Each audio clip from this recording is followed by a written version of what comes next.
Bonjour à tous, c'est Classé Aleni de la chaîne Pitref. On se retrouve pour une nouvelle vidéo débrief des matchs qu'il y a eu mardi, mercredi et jeudi, que ce soit pour la Coupe de France, la Coupe du Roi de la Première Ligue. Les ordres seront Coupe du Roi en premier, Coupe de France en seconde et puis ensuite la Première Ligue en troisième. Du coup, c'est parti pour la vidéo. Real Madrid contre la Real Sociedad. Victoire du Real Madrid 4-2. Meilleure revanche sur un score cumulé de 5-4. Du coup, le Real Madrid est en finale de la Coupe du Roi. Du coup, en gros, la finale sera normalement à Madrid, mais il y a quel stade? Ce sera soit le Wanda Metropolitano ou soit oui le Santiago Bernabéu. Un but de la Real Sociedad à la 16e minute. Ensuite, le Real Madrid qui égalise à la 30e minute. Il y a eu un changement. Kylian Mbappé, il est rentré à la 66e minute. Ensuite, Sergio Gomez rentre du côté de la Real Sociedad à la 68e minute. Il y a eu un but contre son camp de David Alaba. Donc oui, ça fait 2-1 pour la Real Sociedad. Ensuite, carton jaune de la part de la Sociedad. Ensuite, Luka Modric qui rentre à la place de Lucas Vazquez à la 79e minute. Ensuite, Amari Traoré qui rentre également du côté de la Sociedad, 79e minute. Ensuite, je vais vous parler d'Ayar Zabal qui a marqué ce match. Alors oui, il était buteur à plusieurs reprises. Il était buteur à la 80e minute, à la 90e minute. Et puis également, c'est tout. Il a marqué un doublé, mais c'est déjà ça. Donc oui, il a marqué un doublé, ce petit joueur. Par contre, en revanche, malheureusement, Antonio Rudiger a climatisé la demi-finale du côté de la Sociedad. Du coup, en gros, score final 4-2. Comme je l'ai dit, 5-4. Le Real Madrid est en finale. Atlético de Madrid contre le FC Barcelone. Victoire du Barça et qualification du Barça en finale 1-0. Avant, c'est sur l'ensemble des deux matchs, ça fait 5-4 également. Le match aller, il y a eu 4-2. Et puis match retour, par contre, le Barça a maîtrisé son match. Clairement. Le buteur, c'était Ferran Torres sur une passe décisive de Lamine Yamal. Lamine Yamal qui est toujours sur les coups. Ensuite, après, l'Atlético de Madrid a buté sur une attaque du Barça qui était plutôt bon. Mais en même temps, l'Atlético, ils ont fait pas mal d'erreurs durant ce match, pour être honnête. Et aussi, l'Atlético de Madrid, ils ont tenté de faire plusieurs tacles qui auraient pu avoir des cartons rouges. Mais bon, les tacles, ils ont échoué pour la plupart, heureusement. Mais bon, qualification du Barça. Du coup, en gros, ce sera le Classico, ce sera le Real et le Barça en finale de la Coupe du Roi. Maintenant, on va vous parler de la Coupe de France. Alors oui, on a eu exactement les mêmes demi-finales, les mêmes jours que les demi-retours de la Coupe du Roi. Dunkerque contre le Paris Saint-Germain. Victoire du Paris Saint-Germain 4-2 sur une performance admirable de Dunkerque. Franchement, très bonne performance de Dunkerque pour avoir ouvert le score à 2 reprises face à ce Paris Saint-Germain. C'est dur. Mais bon, ils ont réussi à le faire. Félicitations à eux. Ils menaient déjà 2-0 2-0 jusqu'à la 45e minute. Ok, oui, Ousmane Dembélé avait marqué. Ensuite, Marquinhos qui marque à la 48e minute. Désiré Doué qui marque à la 62e. Et puis enfin, Ousmane Dembélé pour le doubler 90e minute plus 3. Donc honnêtement, le PSG, depuis le retour de trêve, ils démarrent mal leur match. Ils ont prouvé face à Saint-Etienne, après être menés au score face à Saint-Etienne. Et puis leur prouver là face à Dunkerque. Après être menés 2-0, ils reviennent. Donc oui, ça me fait un petit peu peur pour la suite pour le PSG. C'est parce qu'ils démarrent mal leur match. Alors oui, ça peut être punitif pour les quarts de finale de la Ligue des Champions face à Aston Villa. C'est parce qu'Aston Villa, eux, ils sont toujours en forme. Le PSG, ils ont une baisse de forme, surtout à l'heure de leur début de match. Sur leurs deux débuts de match qu'ils ont eu, ils ont mal commencé.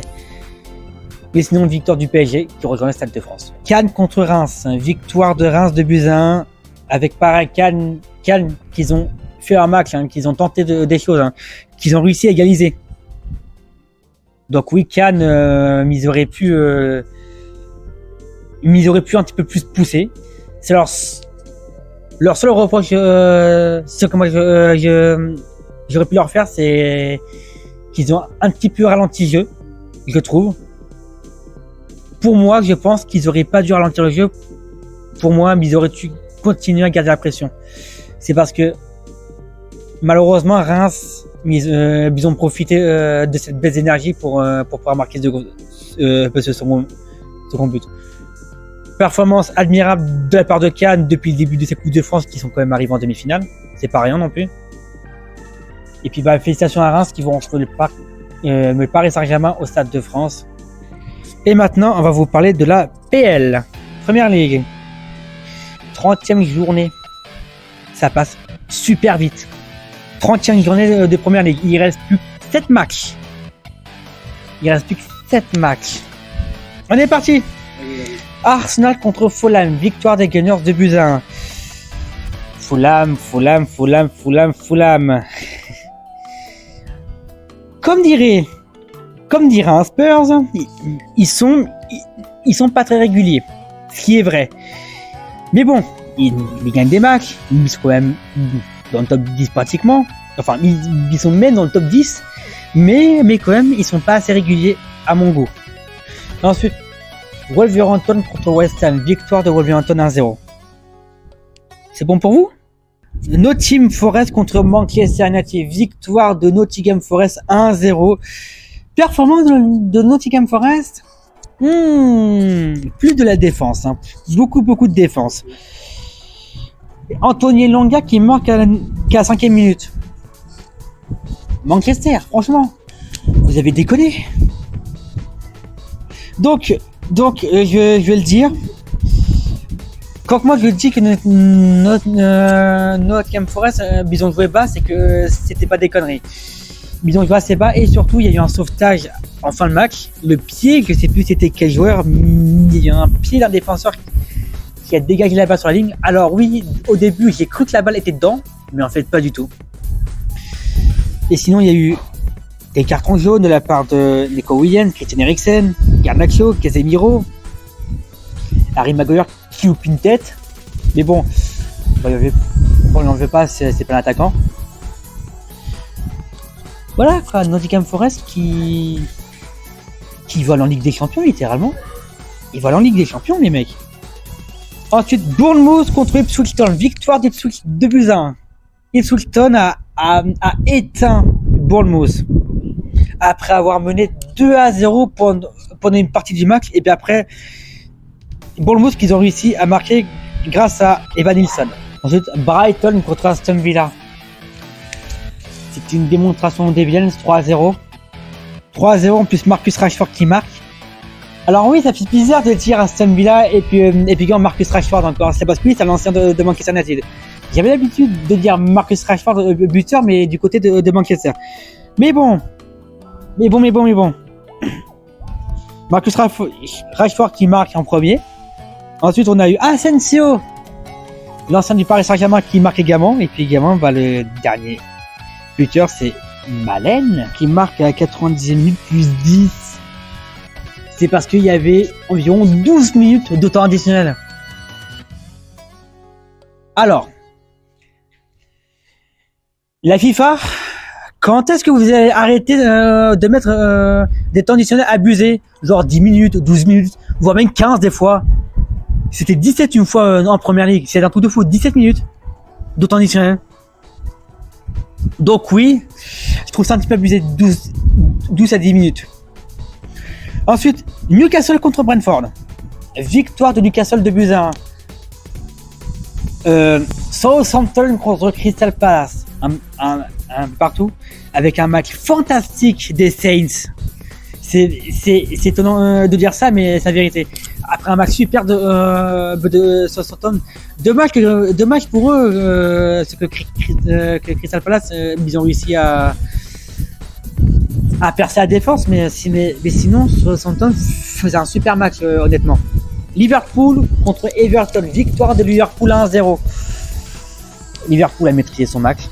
Et maintenant, comme dernier match de Première Ligue, on va parler de Chelsea contre Tottenham. Victoire de Chelsea 1-0 sur sa pelouse.